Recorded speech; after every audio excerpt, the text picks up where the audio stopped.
Hello, everyone, and welcome to another episode of Continuing Through Corona. Today, we've got another exciting guest. His name is Jordan Miller, and he is a networking extraordinaire, and he's also the director of the commercial division of Explore Property Nakai. So, thanks for being here with us today, Jordan. Thanks, Brady. Appreciate that. Awesome. So, as most people probably know you in Mackay to be, I guess, someone to go for or go to with networking type questions and insights and that. Are you able to share with us, your thoughts on how we can continue to, I guess, maintain a networking presence and continue to generate business for our businesses? Yeah, I definitely. I think it's the last 6-8 weeks for everybody has been a. Sorry, I just bumped into my microphone. The last 6 to 8 weeks for all of us has been crazy. Like it's just been this, tumultuous period where we don't know, what day it is because we're working from home and we're starting to head back into the offices now. But it's just been this crazy period where you kind of don't know whether you're on holidays or whether you should go at your normal work day. It's just this, this period of what the heck is happening. I think for all of us, especially those in business, we've thought about what can we do from a networking perspective. How can we continue to make sure our businesses are moving forward throughout this period? And what are those little things we can be doing right now when we've got a bit more spare time? Look, for us, that first 2 weeks of the shutdown, it was kind of like, what the heck? Like, what am I going to do? It was just this unknown. You sat down every single night, you watched the press conferences following the national cabinet meetings, and every night you almost had this complete freak out, like, am I going to have a business at the end of this? Are we going to have jobs? Is it going to be an economy? Are we going to be is Australia going to be completely buggered? What is going to happen? And then after the first 2 weeks, we kind of, slap yourself in the head and you're like, all right, we've got to get on with this. We've been given this opportunity to sit down, look at our businesses, look at ourselves as well from a personal development perspective. And let's keep moving forward, because what was the alternative? We sat around and felt sorry for ourselves, drank a bottle of wine with lunch, and that was a great alternative for the first couple of weeks, but realistically, life had to go on. And I think for me personally, I sat down and went, how the heck am I going to, still add value to my clients and my connections? How am I going to help during this period? Because I'm not going to want to go out there and say, hey, you need to buy this investment property. You need to buy this shed. You need to come and lease a property office. Come on, man, give me some business. We didn't want to be selling through that period. That's what we do day to day.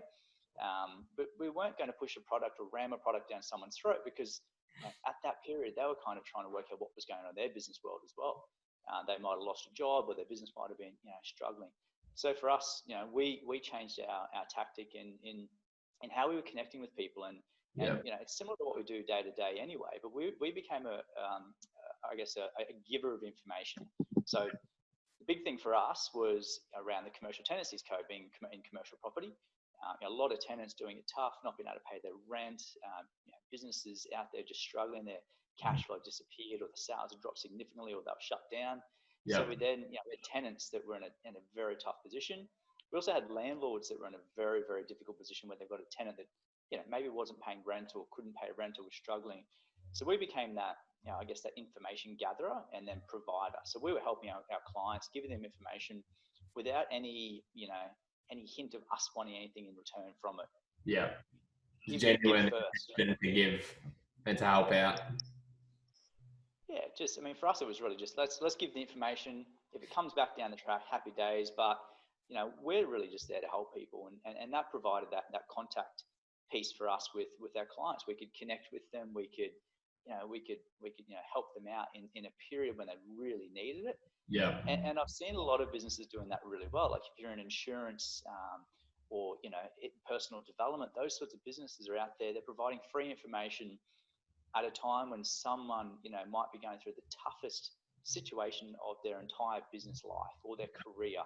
Yeah. So being that sort of person that can pick up the phone and give them a call, give them a bit of information to help them out, far out, that goes a long way to building brand value. But also people seeing you as a decent person. Yeah, for sure. So what it seems to me is it's not so much a strategy. It's not a tactic. It's not anything. It's just you guys wanting to help people throughout this challenging times. With the first intention is to help, with the benefit being, there's going to be a business that's going to be a reward down sometime and down the track. Yeah, look, and I've never, and this is one thing I always talk about when we talk about networking is you can, or any form of marketing, don't go into it with the expectation you're going to get something back out of it. Yeah. If you give first and you continue to give, eventually you can ask for the business or it will be given to you. Yeah, It's for sure. about building trust with the other side, whether that be a business contact or a personal contact. If you can build that trust over time, eventually they'll want to do business with you because you're a great person. You're a source of information. You're a trustworthy person that they can deal with. I never go into any scenario with the expectation of getting something out of it. If I can help that person, fantastic. If they can help me down the track, even better. Yeah, for sure. And a question that I've had from a few of my clients, and I know a lot of other people are thinking the same thing, is, before COVID, there was always, a networking event, maybe once or twice a week, where they could go and meet maybe someone they've never met before to create that relationship where I guess, a lot of people I know, they do go to give and they go to meet and build trust. How can we continue to, I guess, create those relationships with people that we don't yet have? Yeah, look, that's a great question and a really tough one at the moment. Normally, if you go along to a networking event, you can use all the typical sort of strategies that you've learned over time and try and connect with someone and have a great conversation with someone you've never met before. Yeah. Continue to build relationships with people you've already met in the past. But how do you do it when you're either stuck in your home office or you're stuck at the office generally without being able to go along to a networking event and have that liquid courage to help you work up the chance to have a conversation with someone. Look, I think for us and for me personally, it's really been about using the electronic tools such as LinkedIn. You've got Facebook, obviously. Things like what you're doing right now with using video and Zoom and those sorts of things. You're actually building your brand by doing what you're doing here. You're potentially helping someone out that maybe down the track they'll come and use your services because of that. It's the exact same thing with LinkedIn. If you can share information through LinkedIn that someone out there might then forward on, and then a contact that you've never met before might see it and get some value out of that. That's only going to help your brand. I think there's ways. I think even connecting with people that you haven't talked to in a long time. So if there's a contact you haven't spoken to in 6 months, 12 months, 10 years, could be an old schoolmate, pick up the phone, give them a buzz, say, hey, just want to touch base, see how you're going through all of this. I've got this great offer I want to, put in front of you. I'll send you some more information. It's really just about connecting with the person and, just reigniting, old contacts, really. Yeah.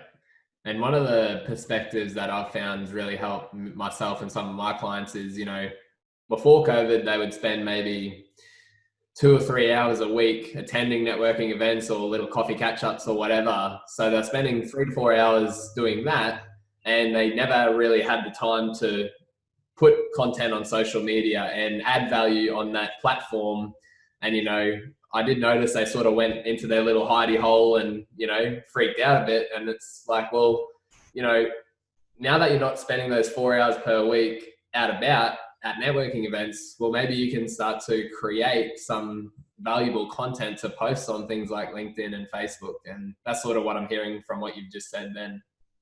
Yeah, definitely. And look, I think, I think all of us, we've all had those moments, where you've woken up and there's just I guess the weight of the uncertainty out there in the world, and things are looking more positive right now. But there was that 6 or 8 weeks where it was just every day there was, the unknown, especially if your business was affected by it. Our industry, it was definitely impacted by the lockdowns. There's plenty of others that have done it way worse than us out there, and my heart goes to those small business owners that have really struggled through this. For some of them, it's really hard to want to get up and sit down and come up with a marketing strategy or strategize on content. I guess you kind of just got to force yourself into doing it. Whilst it is uncomfortable, it could be putting you in a great position moving forward. And we have people do have more time right now. You've got more time at home on the weekends and after hours. Like you said, we're not going out to events every single night of the week.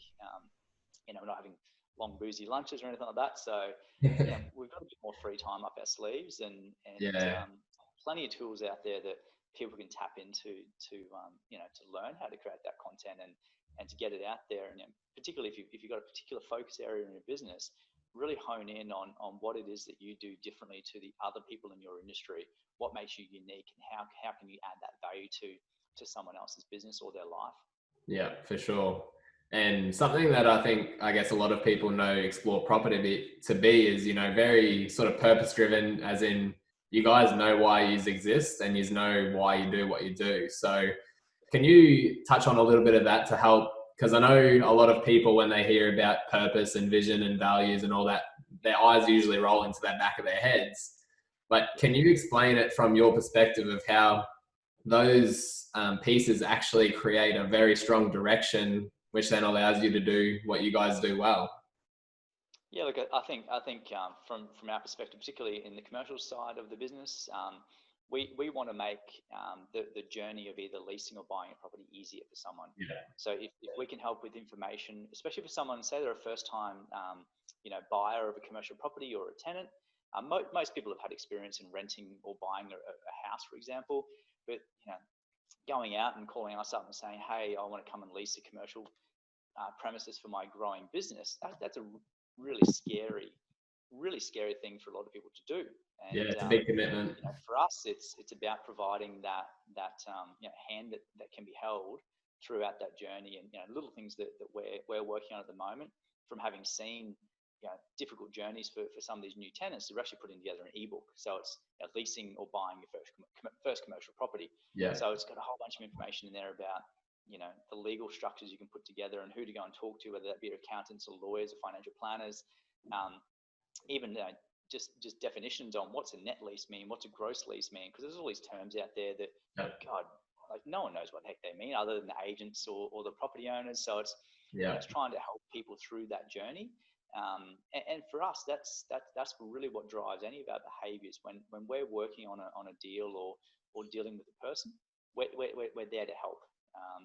So that really motivates us when we're sort of walking them through that journey. And we're probably overly helpful sometimes. People are kind of like, that's enough information, just because it can be information overload. But for us, we're always there to encourage people to ask questions. And sometimes you get the email, oh, sorry to ask you a dumb question, but my response always is never a dumb question. Happy to answer it for you. Yeah. So it's being that, I guess being that concierge, I suppose, is which again, our role. And to even get an email saying this might be a dumb question, that just shows that you guys are doing, I guess, the work behind the scenes to generate enough trust for people to ask a question like that, for them to consider it's dumb and to feel okay with asking you that question, which is obviously goes to show you're building a lot of trust within the marketplace. Yeah, definitely, mate. And it's I think there's always that common misconception that you can't trust a real estate agent. There's plenty of that I've dealt with on my own personal transactions that questionable, but there's so many out there that are just amazing, passionate people that are really there just to help. They've got this this passion for property and also helping people. And for sure. For us, we obviously have to overcome some of those stigmas. But that just takes a lot of work from our part. It's really just about building that trust and being there to support the person. That they may not go with us on a property that we've got. We may not have the property that suits them.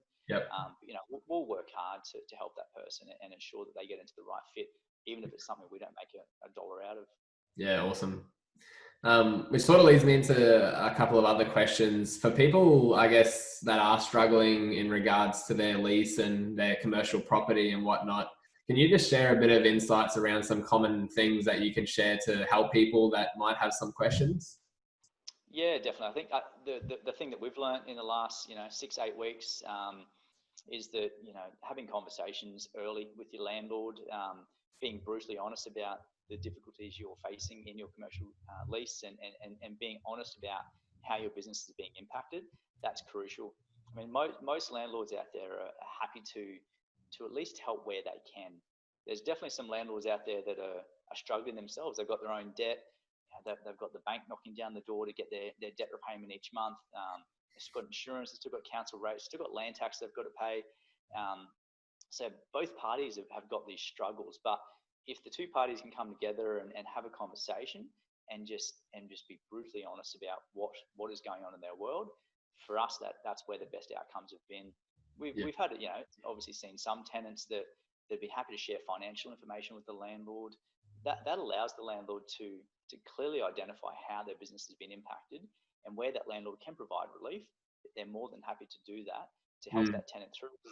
When it comes down to it, we want the tenants to be in the buildings once we come out of the back end of this coronavirus period. We don't want small businesses to be going bust. And landlords, whilst they might get this bad reputation as being these money hungry beasts, they're human at the end of the day as well. They've bought this property. It's probably been bought with their superannuation money. They're not just these beasts that are just chasing a dollar all the time.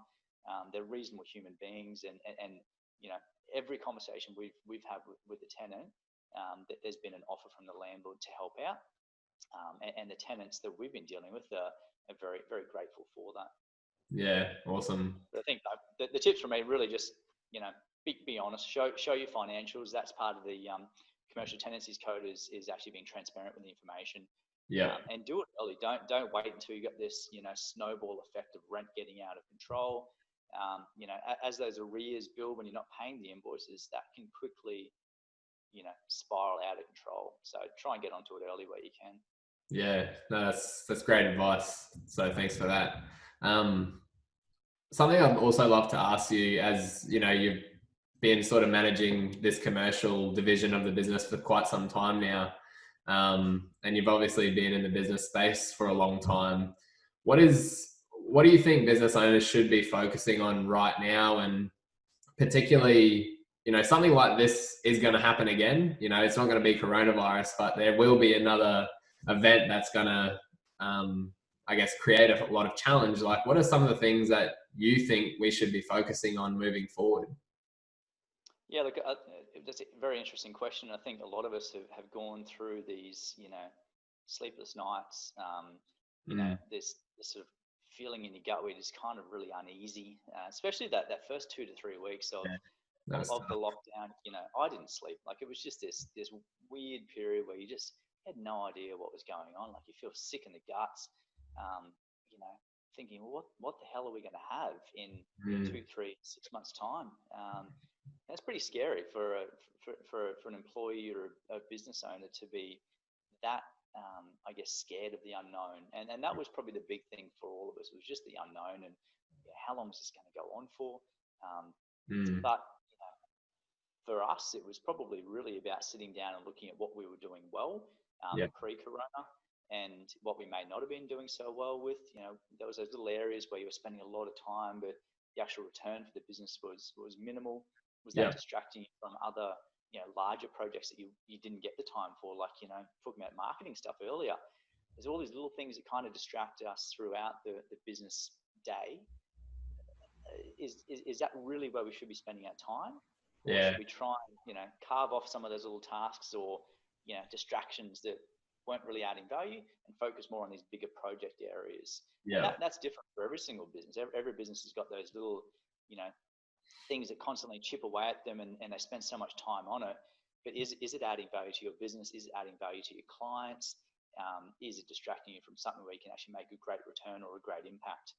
And that was something we've spent a lot of time on, and there's been some changes we've made already around that. Probably marketing was the other big thing. We've been investing a lot of time and money into getting our marketing back on point.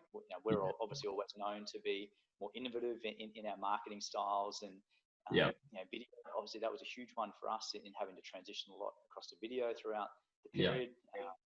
In that first 2 weeks, we went around and we did a 360 virtual tour of every single property we had on our books, so that we could send that tour to all of our tenants and buyers, so they could still inspect the property even though they couldn't travel to Mackay.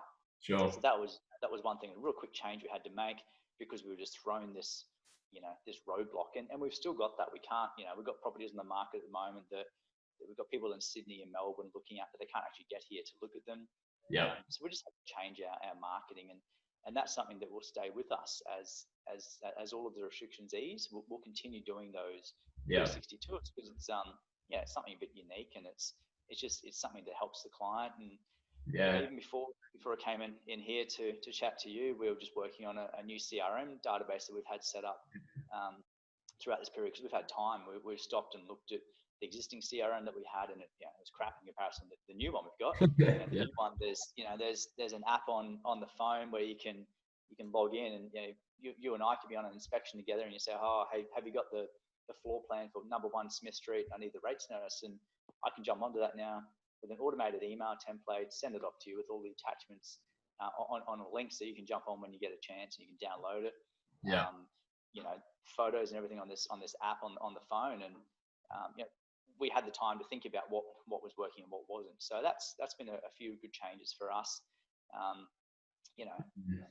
Trimming the expenses, that was another big one. And I'm part Scottish and part Italian, so for me it's kind of like this personality. The Italians like, spend the money, it's all good, and then you got the Scots side of thing, me going, oh no, you can't spend that, you got to pull back. And thankfully, the Scottish side in terms of the finances probably rules my world a little bit more, and I'm pretty tight with my money. But we went through zero, and in the first couple of weeks, and just printed out an expense report for the last couple of years, and went through and highlighted any expenses that could be trimmed. And the big one for me that disappeared straight away was travel. Like that was a huge one that disappeared because we couldn't travel, so that was easy. Put a red line through that one. But other things, we just looked at where's the money getting wasted, and put a red line through it. That those are habits I think that we should all hold on to, even when business is booming, because that bit of extra profit that you make because your expenses are a bit lower throughout that period will also help soften the next downturn. So having that bit of extra cash, sitting in the bank account, Sure. When the next issue arises, that's only going to help us. That's probably for us. They're the few things we've really been focusing on. Sure. No, they're really great. And reconnecting with all your advisors, whether that be your accountants or financial planners or lawyers, just spending a bit of time reconnecting with them to make sure you're doing everything. For sure. We sat down and rewrote some of our documents and offer documents and those sorts of things, and had them reviewed by lawyers, and just a bit more time to sit down and really sharpen everything up. And I think that's the biggest difference that I've seen in businesses is there's the people that, I think we all went through that stage of a bit of uncertainty and fear and, that sick feeling in the stomach.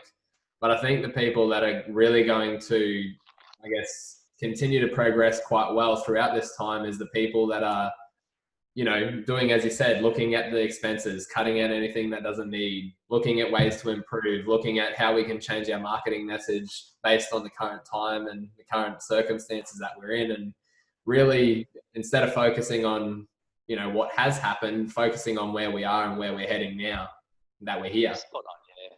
I think even from a personal development perspective, I've spent a bit more time trying to just work on little weaknesses that I've got in my own self, and even spending a bit of time. I had a catch up last week with one of my mentors, just to smack me around the head and get my sort of my thinking more clear, and just having the time and taking the time to do that, and make sure we continue to do that even when we get busy again. Booking out some time in your diary, whether it be every week or once a month, or just doing something just to try and make sure you reconnect with yourself and keep that that brain working as well as you can. Now that's really important. I think when we get really busy, we can just get too caught up in the craziness of day-to-day life. But far out, that stuff's really important. If you get in a funk and you just get into this downward spiral, and you just get caught in your head, like far out, it takes a long time to get out of that, and the rest of your business and the rest of your life gets impacted by it. That's right. And I guess one of the things that a lot of people don't understand about the mind is it's much like the body. If you don't go to the gym and you don't eat well, your physicality is going to represent that. So if we're not taking the time to invest in our own, our own thinking and resetting and rejuvenating, then our psychology is going to represent that in, anxiety or fears or depression. So exactly like you said, it's very important to have regular check-ins. And I think particularly with what we've gone through, for those parents that were stuck at home doing homeschooling and Yeah. those people that lost their jobs or their businesses were impacted, you know, they've gone through and are still going through a really difficult Yeah. time, emotionally and physically. You know, we're all drinking more. Apparently, 20% I'd heard we were drinking more Yeah, right. booze, and I'm definitely, you know, the first few weeks we were definitely, you know, giving that a nudge, and you know, we're spending more time at home, which is cool. I think that's a really awesome thing that Yeah. everyone's been doing. We're spending more time at home on the weekends, you know, probably spending more time with our kids. Mm. Starting to appreciate just how much our wives do in Yeah. looking after the kids, and how hard their job really is. Yeah. But look, it's, you know, for everyone. Doesn't matter what whether you're an employee, a business owner, or, you know, a stay-at-home parent, you know, retired. It's been a bloody tough period for everyone, Yeah. emotionally, you 100%. know, and financially. But you Mm. know, all of us have had this great opportunity thrown at us to sit there and to improve on ourselves, improve on our businesses. That when we come out of the back end of this, you know, things can really just go absolutely nuts, which would be awesome. Yeah. No, for sure. So, I know you got a few things on, so we might start to wrap things up. But is there anything else that you'd like to leave us with today? Anything else? Oh, look, I think from my perspective, and, you know, having been through what we've been through, and, you know, having had those unknown feelings, the thing that really I think has jumped out at me as being really important through this period is just connecting with people. Yeah. And, you know, if you got 5 minutes spare in your day, sending a text to a mate that you haven't heard from in a while, or a business contact you haven't heard from in a while, or, you know, giving a friend or a client a quick call just to check in. Yeah. Don't do it with any sort of, you know, oh, you know, I see you're back open. I just need to sell you some printer cartridges, and, you know, just connect with people, and, you know, simple text message, or dropping a coffee off to their office, or little tiny things like that. Just, you know, a mate of mine sent me a text a few weeks ago and asked whether I was in the office, and he brought me takeaway lunch. We went and sat down the river together, and, Yeah. you know, Nice. for both, great chance just to catch up and to vent, and, Yeah. you know, to have that human connection. Doesn't Yeah. need to be that, but quick phone call, you know, quick, you know, even just a video message. Send them a video message on Facebook. Hey, just checking in on you. You know, I know you've probably been doing it tough, but, you know, if you need to catch up, let's catch up for a beer. The pubs are open today from 12, I think, aren't they? So, Yeah. you People know, get. let's catch up for a beer, or let's catch up for a coffee, or, Yeah. you know, just that connection. Just be, you know, be that human that is just there for people. Yeah. Because we've all been through a very tough period. Yeah. No, that's really, really great. So, I think what we've covered today, Jordan, has been really valuable, and I think a lot of people will gain value from it. So, if anyone does have any questions for Jordan or myself, please do reach out. But other than that, thank you very much, Jordan. Appreciate you coming on. Cool. Thanks, Brady. Appreciate the call. Awesome. Thanks, mate.